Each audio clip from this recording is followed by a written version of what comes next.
When Jesus had finished saying all of these things, he said to his disciples, "You know that after 2 days the Passover is coming, and the Son of Man will be handed over to be crucified." Then the chief priests and the elders of the people gathered in the palace of the high priest, who was called Caiaphas, and they conspired to arrest Jesus by stealth and kill him. But they said, "Not during the festival, or there may be a riot among the people." Now while Jesus was at Bethany in the house of Simon the leper, a woman came to him with an alabaster jar of very costly ointment, and she poured it on his head as he sat at the table. When the disciples saw it, they were angry and said, "Why all of this waste? For this ointment could have been sold for a large sum and the money given to the poor." But Jesus, aware of this, said to them, "Why do you trouble this woman? She has performed a good service for me. For you will always have the poor with you, but you will not always have me.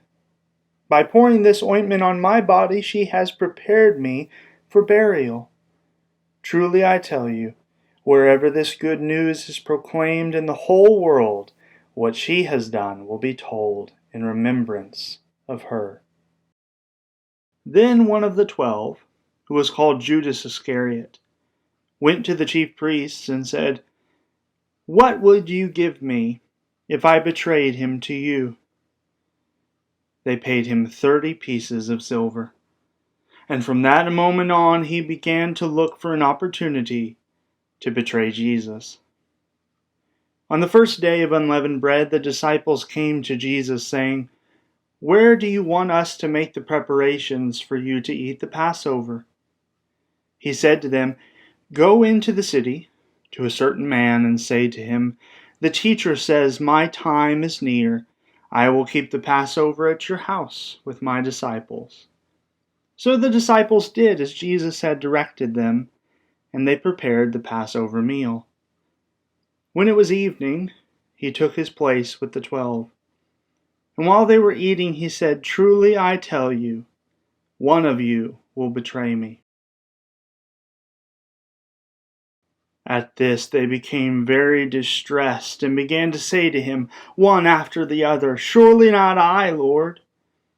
Jesus answered, "The one who has dipped his hand into the bowl with me will betray me. The Son of Man goes as it is written of him, but woe to that one by whom the Son of Man is betrayed.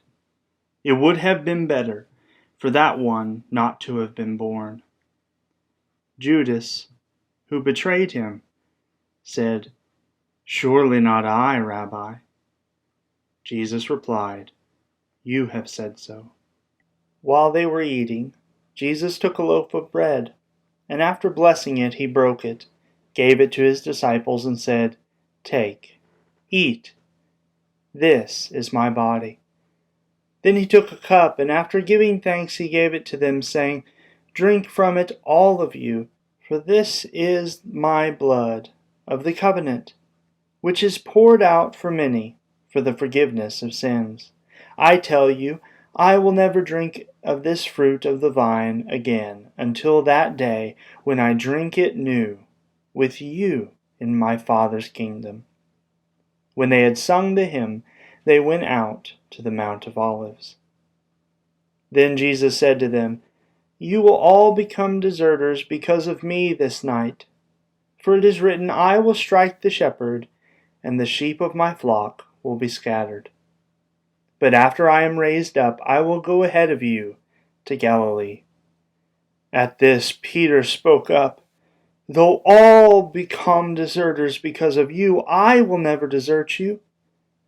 Jesus said to him, "Truly I tell you, this very night, before the rooster crows, you will deny me 3 times. Peter said to him, "Even though I must die with you, I would never deny you." And so said all of the disciples. Then Jesus went with them to a place called Gethsemane, and he said to his disciples, "Sit here while I go over there and pray." He took with him Peter and the two sons of Zebedee, and began to be grieved and agitated. Then he said to them, I am deeply grieved, even to death. Remain here and stay awake with me. And going a little farther, he threw himself on the ground, and he prayed, My Father, if it is possible, let this cup pass from me. Yet not what I want, but what you want. When he came back to the disciples, he found them sleeping. He said to Peter, So, could you not stay awake with me 1 hour? Stay awake and pray, that you may not come into the time of trial. The spirit indeed is willing, but the flesh is weak. Jesus went away from them for a second time, and prayed, My Father, if this cannot pass unless I drink it, your will be done. Again he came, and he found his disciples sleeping, for their eyes were heavy. And so leaving them again, he went away and prayed for the third time, saying the same words. Then he came to the disciples and said to them, Are you still sleeping and taking your rest? See, the hour is at hand, and the Son of Man is betrayed into the hands of sinners. Get up, let us be going. Behold, my betrayer is at hand. As he was still speaking, Judas, one of the 12, arrived. With him was a large crowd with swords and clubs in their hands. They were from the chief priests and the elders of the people. Now the betrayer had given them a sign, saying, The one I kiss is the man. Arrest him. At once he came up to Jesus and said, Greetings, Rabbi. And he kissed him. Jesus said to him, Friend, do what you are here to do. Then they came and laid hands on Jesus and arrested him. Suddenly one of those who was with Jesus put his hand on his sword. He drew it. He struck the slave of the high priest, cutting off his ear. Then Jesus said to him, Put your sword back into its place, for all who take the sword will perish by the sword. Do you think that I cannot appeal to my Father, and he will at once send me more than 12 legions of angels? But how then would the Scriptures be fulfilled, which say it must happen in this way? At that hour, Jesus said to the crowds, Have you come out with swords and clubs to arrest me, as though I were a bandit? Day after day I sat in the temple teaching, and you did not arrest me. But all this has taken place, so that the Scriptures of the prophets might be fulfilled. Then all the disciples deserted him and fled. Those who had arrested Jesus took him to Caiaphas the high priest, in whose house the scribes and the elders gathered. But Peter was following him at a distance, as far as the courtyard of the high priest, and going inside, he sat with the guards, in order to see how this would end. Now the chief priests and the whole council were looking for false testimony against Jesus, so that they might put him to death. But they found none, though many false witnesses had come forward. But at last 2 came forward and said, This fellow said, I am able to destroy the temple of God and build it in 3 days. The high priest stood up and said, Have you no answer? What is it that they testify against you? Jesus was silent. Then the high priest said to him, I put you under oath before the living God. Tell us if you are the Messiah, the Son of God. Jesus said to him, You have said so. But I tell you, from now on you will see the Son of Man seated at the right hand of power and coming on the clouds of heaven. Then the high priest tore his clothes and said, "He has blasphemed. Why do we still need witnesses? You have heard this blasphemy for yourselves. What is your verdict?" They answered, "He deserves death." So they spat on his face, and they struck him. And some slapped him, saying, "Prophesy to us, you Messiah. Who is it that struck you?" Now Peter was still sitting outside in the courtyard. And a servant girl came to him and said, "You also were with Jesus the Galilean." But Peter denied it before all of them, saying, I do not know what you are talking about." When he went out to the porch, another servant girl saw him, and she said to the bystanders, "This man was with Jesus of Nazareth." Again Peter denied it with an oath, "I do not know that man." After a little while, the bystanders came up to Peter and said, "Certainly you are also one of them, for your accent betrays you." Peter began to curse, and he swore an oath, "I do not know that man." At that moment, the rooster crowed. Then Peter remembered what Jesus had said, "Before the rooster crows, you will deny me 3 times." And so Peter went out and wept bitterly.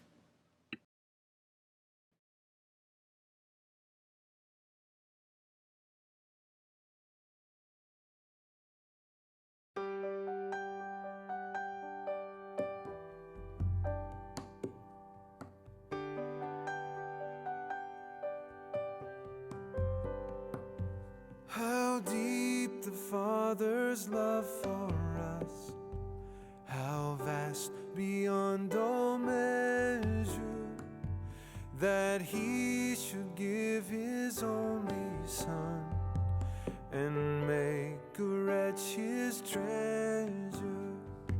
How great the pain of searing loss, the Father turns His face away, as wounds which mar the chosen one bring many sons to glory.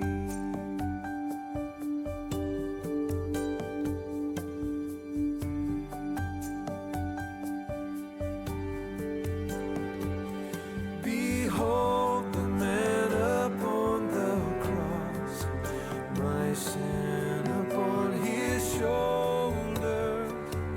Ashamed, I hear my mocking voice call out among the scoffers. It was my sin that held Him there until it was accomplished. His dying breath has brought me life. I know that it is finished.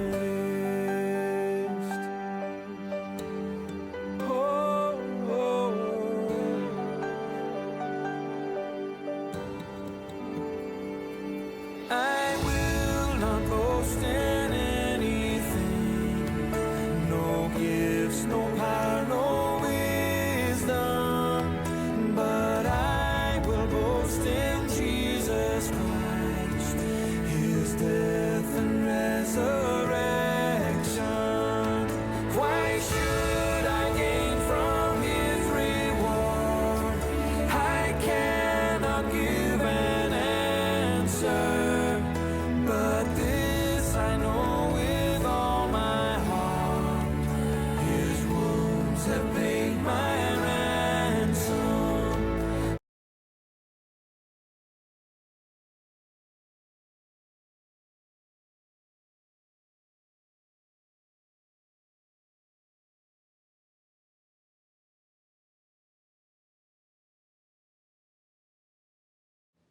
When morning came, all the chief priests and the elders of the people conferred together against Jesus in order to bring about His death. They bound Him, led Him away, and handed him over to Pilate, the governor. Now when Judas, his betrayer, saw that Jesus was condemned, he repented, and brought back the 30 pieces of silver to the chief priests and the elders. He said, "I have sinned by betraying innocent blood." But they said, "What is that to us? See to it yourself." Throwing down the pieces of silver in the temple, he departed, and he went and hanged himself. But the chief priests, taking the pieces of silver, said, "It is not lawful to put them into the treasury, since they are blood money." After conferring together, they used them to buy up the potter's field as a place to bury foreigners. For this reason, that field has been called the field of blood to this day. This fulfilled what had been spoken through the prophet Jeremiah. And they took the 30 pieces of silver, the price of the one on whom a price had been set, on whom some of the people of Israel had set a price, and they gave them for the potter's field, as the Lord commanded me. Now Jesus stood before the governor, and the governor asked him, "Are you the king of the Jews?" Jesus said, "You say so." But when he was accused by the chief priests and elders, he did not answer. Then Pilate said to him, "Do you not hear how many accusations they make against you?" But Jesus still gave him no answer, not even to a single charge, so that the governor was greatly amazed. Now at the festival, the governor was accustomed to release a prisoner to the crowd, anyone whom they wanted. And at that time they had a notorious prisoner called Jesus Barabbas. So after they had gathered, Pilate said to them, "Whom do you want me to release for you? Jesus Barabbas, or Jesus who is called the Messiah?" For he had realized that it was only out of jealousy that they had handed him over in the first place. While he was sitting on the judgment seat, Pilate's wife sent word to him, "Have nothing to do with that innocent man, for today I have suffered a great deal because of a dream about him." Now the chief priests and the elders persuaded the crowds to ask for Barabbas and to have Jesus killed. The governor again said to them, "Which of the two do you want me to release for you?" And they said, "Barabbas." Then Pilate said to them, "What should I do with this Jesus who is called the Messiah?"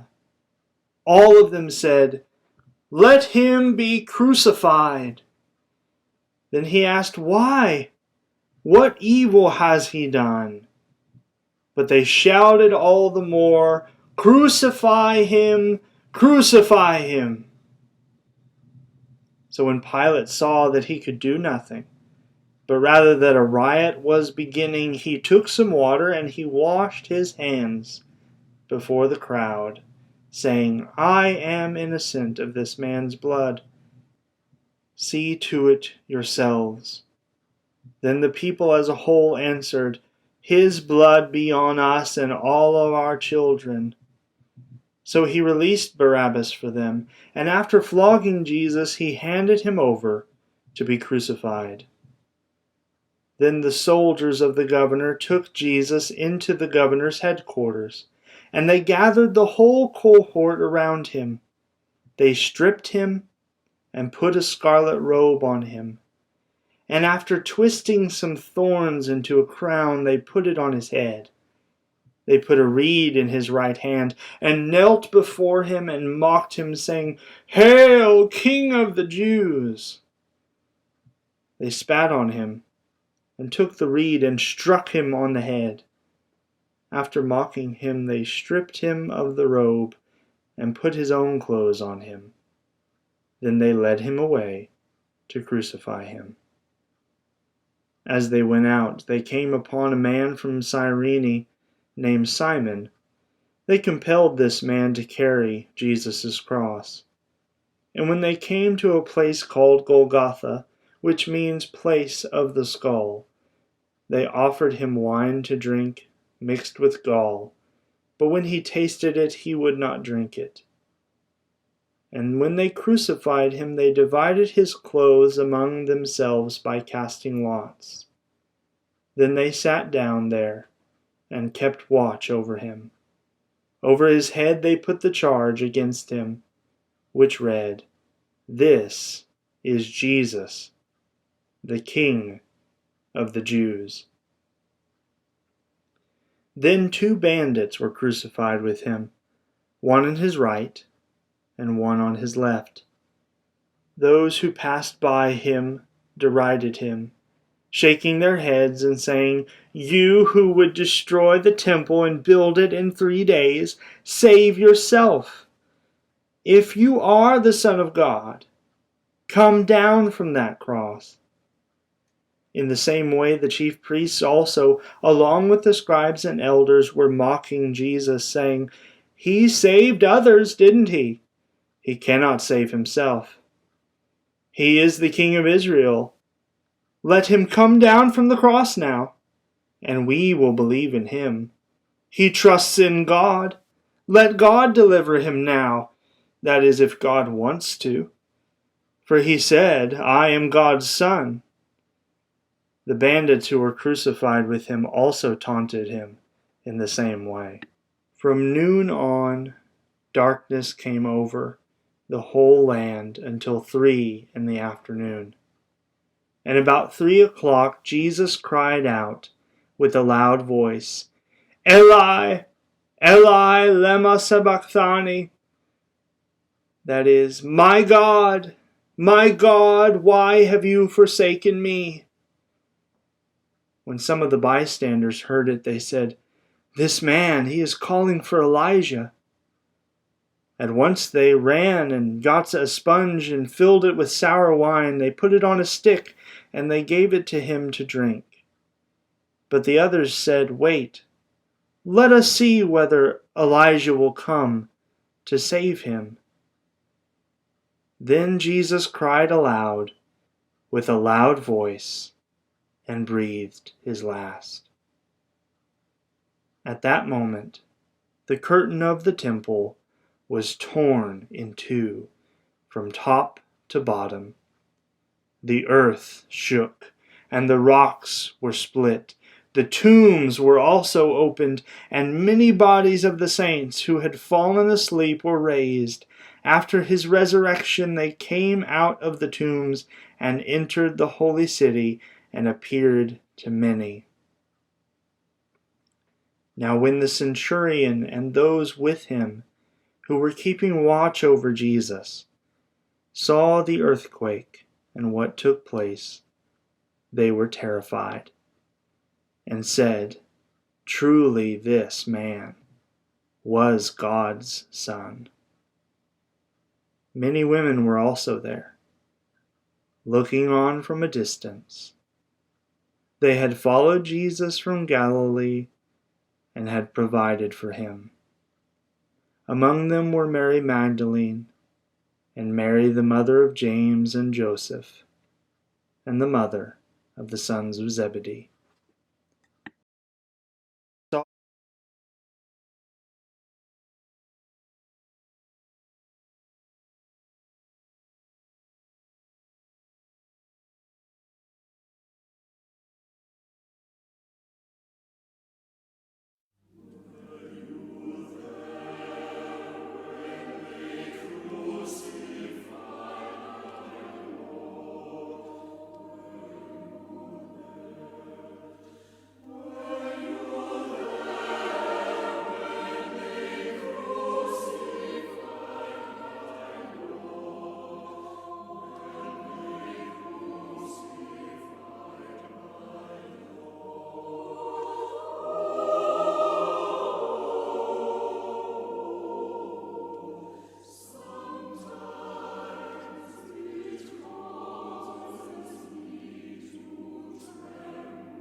When it was evening, there came a rich man from Arimathea, named Joseph, who was also a disciple of Jesus.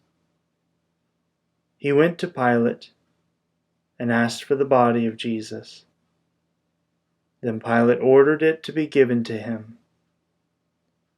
So Joseph took the body and wrapped it in a clean linen cloth and laid it in his own new tomb, which he had hewn in the rock.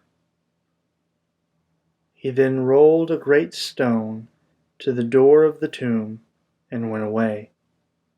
Mary Magdalene and the other Mary were there, sitting opposite the tomb.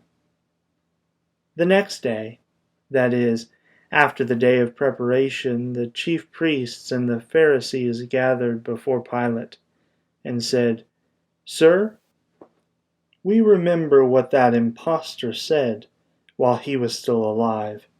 He said, 'After 3 days I will rise again.' Therefore, command that the tomb be made secure until the 3rd day. Otherwise his disciples may go and steal him away, and tell people, 'He has been raised from the dead.'